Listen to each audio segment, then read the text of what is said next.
El nahual que te embrujaba con la mirada.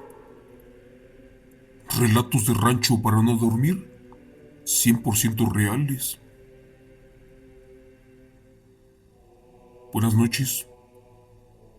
Hace un buen tiempo, un buen amigo de la localidad huasteca, del municipio de Tenango de Doria, en Hidalgo, me contó algo muy impresionante, y es acerca de un real encuentro con nahuales y brujas de la zona huasteca.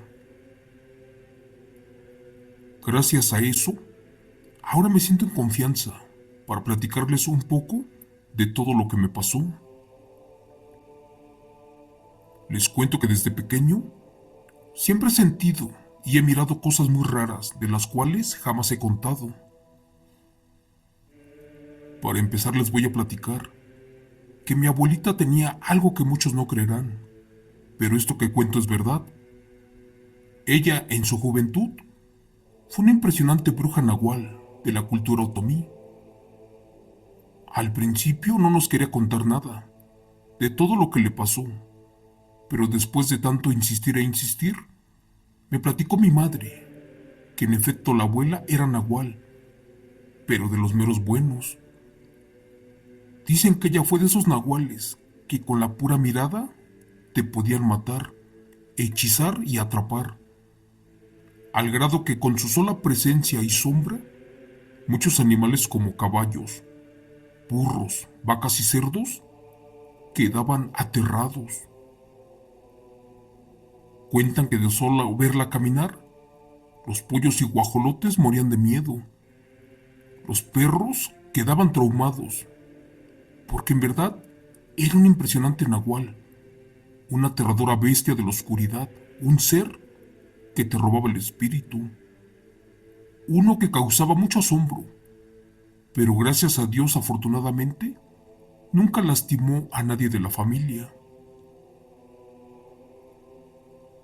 Después de que falleció la abuela, mi madre se casó y ya no tuve más hermanos, así que crecí yo solito y en el monte salí a jugar, y era donde uno aprende cosas y ve cómo las personas se pierden y aparecen por días, y también otras cosas que no te puedo platicar.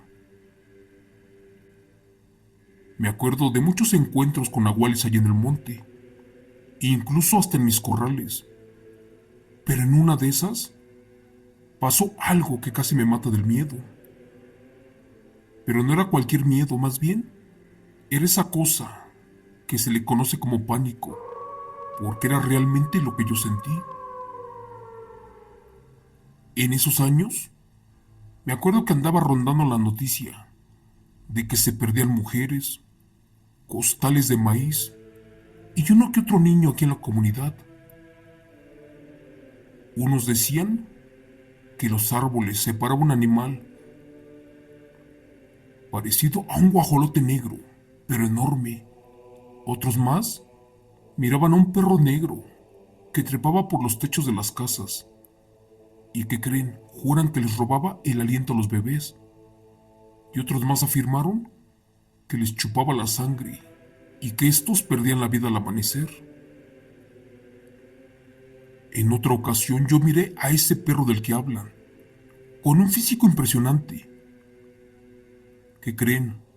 Sus ojos eran rojos como la lumbre, y los miré por un segundo, porque también parecían los ojos que tenía la abuelita. Eran rojos, pero ¿qué creen? Ella tenía mucho tiempo de haber fallecido. Otros campesinos afirmaron que miraban a un perro caminando, uno en dos patas, ahí en la zona de los potreros, pero que este después devoraba algunas gallinas y chivos y comenzaba a rascar abajo de un árbol, porque decían que allí había mucho dinero enterrado. Esta zona de la que les hablo es una formación natural, o así le decimos nosotros, porque aunque no me lo crean, en las noches mucha gente salían a buscar los tesoros. Mi padre en una ocasión se dio cuenta de todo esto. Se juntó con unos borrachos y fue a buscar unos costales, unos machetes, ¿y qué creen? se fue con uno de sus compadres para el monte, porque supuestamente a donde la bestia acechaba, allá había dinero. En la localidad que les cuento, hace mucho tiempo se miró una luz. ¿Y qué creen? Supuestamente era el instinto que te decía que allá había un tesoro. Otras personas afirman que este lugar donde les cuento, justo en la madrugada, allí alumbraba el oro, pero nadie se atrevía a sacarlo, porque decían que te podía quitar el alma, ya que estaba custodiado por un perro nahual, por una bestia del diablo. En una ocasión, pasaron los minutos y las horas, y las personas que estaban espiando al nahual nunca lo vieron. Es más, ni siquiera alumbró esa noche, porque sabían que estos venían por avaricia. Pero en otra ocasión, a eso de las 3 de la mañana, justo cuando ya nos estábamos por ir, a lo lejos oyó un coyote, allá entre la oscuridad. ¿Y qué creen? Esa vez mi padre nos dijo que no hiciéramos ruido y que nos escondiéramos bien. Por suerte llegó ese perro del que les cuento, y al sentirse en confianza, que se para en posición humana, o sea, en dos patas, y caminó allí a donde nosotros sabíamos que había dinero. Comenzó a rascar con sus manos y que saca un costalito, con lo que parecían llenos de monedas de oro. Y en ese momento una flama comenzó a brillar con la luz de la luna, y era señal de que el nahual estaba enterrando su oro, el cual no podía tocar ni gastar porque estaba maldito. Estaba a punto de gritar, pero mi padre me tapó la boca. Estaba asustado de lo que estaba viendo. Es que en verdad abajo de ese árbol estaba el tesoro. De pronto escuchamos a lo lejos cómo cantaron los gallos, y la bestia al sentir los rayos del sol, que se larga corriendo. ¿Qué creen? Como pudimos nos bajamos del árbol y nos acercamos sabiendo que era peligroso. Para eso mejor, memorizamos bien el lugar a donde estaba todo eso, y ya por la noche regresaríamos a sacar el tesoro del nahual. Les cuento que a pesar de que ya pasaron muchos años, me acuerdo todo lo que se platicó esa madrugada, y escuché que dijeron que efectivamente los nahuales ya no necesitaban el tesoro, porque ellos no pueden tocar con sus manos el oro, ni pueden gastarlo. Por eso es extraño todo esto que cuento. Y allí me quedé pensando y creo que era cierto, porque la abuelita antes de morir tenía mucho dinero, muchas tierras, muchas joyas, pero no podía gastar nada. ¿Y qué creen? Cuando ella falleció, nadie supo a dónde dejó enterrado todo eso.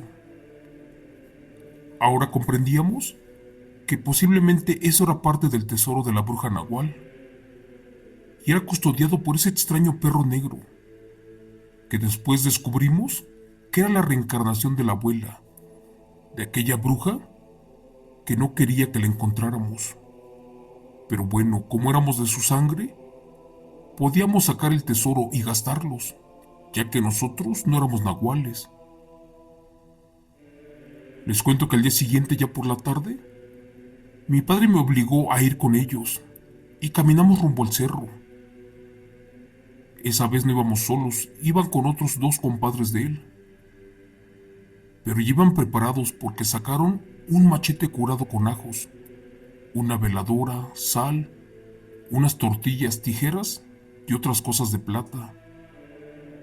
Miré que el otro señor llevaba un morral con una pequeña hacha de plata. Como iba borracho se ría solo. Y cuando le preguntó a mi padre que para qué quería todo eso, este contestó que era para acabar con la vida del nahual, sobre todo si salía a atacarnos cuando estuviéramos sacando su oro. Pero bueno, cuando empezamos a rascar, sentimos que allí olía como a petróleo, pero después como a carne quemada. ¿Y qué creen? Cuando ya estábamos sacando el oro, justo atrás de nosotros, salió un extraño animal caminando en dos patas, el cual agarró a uno de los compadres y que lo avienta muy lejos, y al otro dio un manotazo que lo desmaya. Cristo bendito, mi padre se echó a correr y me dejó allí solito. Yo cerré mis ojos, esperando mi final, pero allí pasó lo más increíble de mi historia. Volví a mirar a la bestia a los ojos y comprobé que en efecto era la reencarnación de mi abuela en el cuerpo de un aberrante ser, de un impresionante nahual, de una bestia híbrida. Esta me señaló hacia donde efectivamente estaba el oro y me dijo con voz humana que era mío y que yo me lo podía quedar, porque de entre todos los que veníamos era el único que no venía con el afán de volverme rico, sino por el contrario venía presionado por mi padre que me obligaba a acompañarlo. ¿Qué creen? La abuela Nahual estaba por decirme otro secreto. Por desgracia, de entre los árboles, que sale uno de los borrachos y que se empieza a pelear con la bestia, con mi abuela Nahual. Era tal el alboroto que hacían que el ruido despertó a mi padre que había caído aturdido. Es más, estaba desmayado del miedo. Los otros compadres también despertaron y salieron corriendo del lugar. La voz de mi abuela, que salía de ese perro, era gruesa. Estaba furiosa. Comenzó a acabar con la vida de ese borracho. ¿Y qué creen? Tuve miedo y comencé a correr, porque creí que me iba a desconocer. Otra vez mi padre se cayó y perdió el conocimiento, pero ¿qué creen? Ya no quedó bien. Por desgracia, quedó como loco por la ambición y por la avaricia. Los otros señores no supe qué hicieron con ellos. Solo uno perdió la vida. Y cuando volteé, la abuela Nahual se perdió entre la oscuridad. Ellos dicen que el Nahual nos iba a dejar malditos, pero ¿qué creen? Al día de hoy ya todo acabó. Yo sigo esperando aquí mi final. Esperando a que la abuela no me haga daño, porque supuestamente todos los que buscan el tesoro de un Nahual quedan malditos. Pero creo que a mí Diosito me cuida. Y también mi abuelita convertida en esa bestia. Porque efectivamente, yo no era ambicioso ni pedía nada. Es más, mi padre me obligaba a seguirlo por ser hijo único. Pero ya pasaron muchos años y yo sigo normal. Eso sí, soy pobre, no tengo dinero, ni siquiera trabajo. Como lo que encuentro en el campo, lo que logro cazar. Pero tengo la vida, que es lo principal. Y vive mi madre, a la cual yo ayudo con lo que yo puedo. Es por eso que para terminar te voy a decir: jamás busques el tesoro de un nahual, ni siquiera de Satanás, sobre todo si no te corresponde, porque si no, vas a perder la vida, como mi padre, como mi padrino y sus compadres, aquellos hombres que buscaban el tesoro de la bestia, quedaron malditos, y de todos ellos, yo solamente sigo con vida. Gracias. Relato escrito y adaptado por Chemo San Juan de los eventos reales del Señor San Agustín de la Cruz Cupertino.